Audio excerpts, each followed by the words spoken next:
Halo sahabat Inti Channel, jumpa lagi di kanal Inspirasi dan Tips. Semoga kanal ini memberi manfaat bagi Anda. Silakan subscribe dan tekan tombol lonceng agar Anda tetap update dengan postingan baru dari Inti Channel.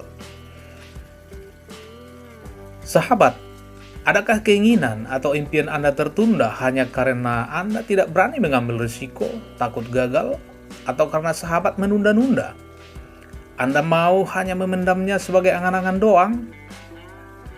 Kali ini, saya berbagi inspirasi dan tips mewujudkan impian menjadi kenyataan. Memelihara ikan gurami dengan memanfaatkan lahan sempit. Berawal dari hobi mancing dan doyan makan ikan gurami, jadilah kolam gurami menghiasi depan rumah.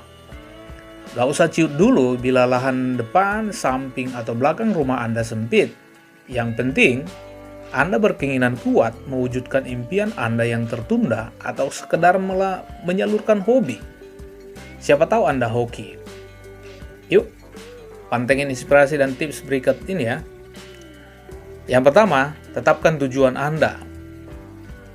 Apakah Anda memelihara gurami untuk menyalurkan hobi, mengisi waktu luang, atau berambisi menjadi supplier besar? Tujuannya harus di-set dari awal ya. Kalau tidak, Anda akan mudah patah arang. Tiba-tiba menginjak rem dan menyentil kopling mundur, kolam lama-lama telantar. Kalau saya sudah set tujuan pelihara gurami hanya sekedar penyaluran hobi. Jadi wajar dong kolamnya 1 kali 5 meter aja pun cukup. Namun bila Anda berpikir, misalnya nih, mensuplai gurami di 10 pasar tradisional plus semua hotel di kota Anda, siapkanlah amunisi yang setimpal. Yang kedua, jangan ditunda. Mulai saja dulu. Kebetulan kolamnya sudah jadi nih dan ikannya sudah pada besar. Sebagian mau kita panen aja untuk konsumsi sendiri. Karena saya menggunakan kolam beton dengan air statis, agar ikannya cepat berkembang, air harus sering diganti minimal 2 kali sebulan, sekaligus untuk menghindari ikan dari serangan virus. Di samping pemberian pakan pelet sesuai umur dan bobot ikan, ikan gurami juga perlu diberi pakan tambahan seperti daun keladi atau talas, kangkung, daun singkong, daun pepaya, azorla, dan berbagai dedaunan hijau lainnya. Loh, baru mulai kok sudah cerita panen? Itu mungkin pertanyaan Anda. Kan karena sudah saya mulai. Jadi jangan ditunda. Tidak sanggup bikin kolam beton, ya buat saja dari terpal. Don't wait till tomorrow what you can do today. Tips yang ketiga, lakukan sambil terus belajar. Jika Anda tidak paham dengan gurami, jangan sungkan sedot ilmu dari berbagai sumber. Itu wajib. Sahabat tidak perlu paham betul tentang gurami baru bergerak membuat kolam. Mulailah membangun kolam. Kalau kolam sudah ready, lanjutkan isi air kira-kira 40-60 cm dan tunggu kurang lebih 2 minggu sampai airnya menghijau. Kalau airnya sudah menghijau, itu artinya kolam sudah siap ditebar bibit.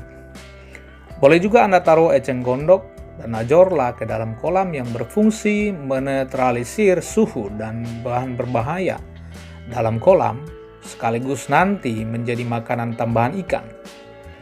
Inilah yang saya maksudkan, ilmu sekadar saja sudah bisa langsung dipraktekin. Intinya dipraktekin sambil terus belajar dari pengalaman sendiri dan orang lain. Kata orang bijak, penonton bola tidak pernah lebih pintar main bola dari pemain bola itu sendiri. Apa Anda mau hanya menonton orang lain panen gurami? Habis itu Anda pulang dan besoknya menonton lagi. Jadi, learning by doing saja. Tips yang keempat, bertindaklah out of the box. Sahabat akan cenderung mengalami kegagalan apabila hanya mengikuti kata si A, B, atau si C. Keberhasilan atau kepuasan batin tidak bisa Anda raih hanya menjadi follower saja. Saya katakan tadi belajar adalah kuncinya. Kalau melihat lahan sempit yang saya miliki, saya akan berhenti menyalurkan hobi dan kepuasan hanyalah sebuah ilusi. Out of the box-nya adalah saya tetap melangkah walau hanya dengan kolam 1 kali 5 meter. Bila Anda hanya punya lokasi 1 kali 3 meter, nggak apa-apa juga kan? Tips yang kelima, hindari menjadi imitator sejati. Jangan pernah meniru mentah-mentah tips pembudidaya lainnya. Kalau gurami Anda hanya doyan makan makanan tambahan berupa daun talas, atau yang ada di sekitar Anda hanya daun talas, kasih aja daun talas. Jangan memaksa si gurami harus mau makan daun pisang atau daun pepaya hanya karena meniru dan mengikuti saran pembudidaya lainnya. Awas, bukan hanya pembudidaya yang bisa stres, ikan juga.